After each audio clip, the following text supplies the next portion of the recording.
You want to see inside the house of one of the richest men who ever lived in America? This is the Cooper Hewitt, which is housed in the former mansion of Andrew Carnegie. And I was lucky enough to actually get a tour while they were in between exhibitions. So this is a rare look at the mansion without any artwork in it. Andrew Carnegie was born in Scotland, emigrated to the United States, and went from being a bobbin boy in a mill all the way up to the richest man in America when he died.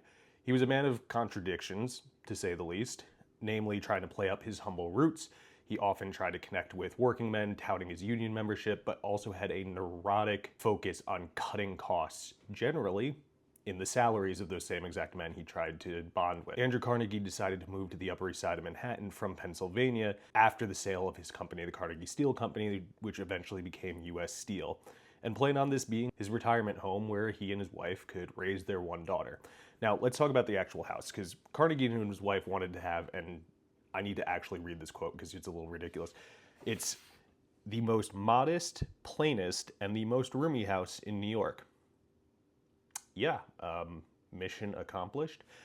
As ridiculous as that sounds, because it is objectively ridiculous. To be fair, it was actually a more restrained home than some of the ones that were going up at that time period. That didn't stop them from outfitting this place with these insanely intricate wood carvings in the lobby. Now, the home itself had 64 rooms, an early version of central heating and air conditioning, and was one of the first ever residences to use an Otis elevator.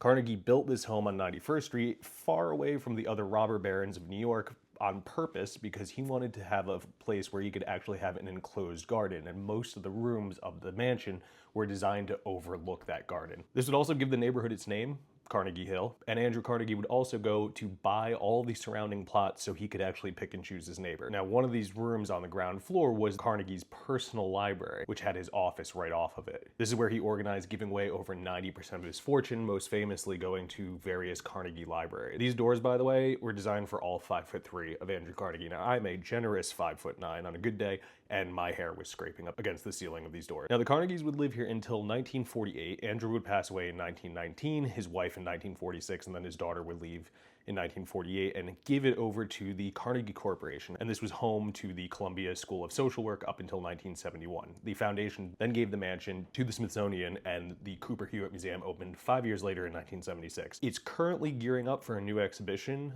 two new exhibitions called The Art of Noise and Made in America, the Industrial Photography of Christopher Paine. And you can get more details about that on the museum's website.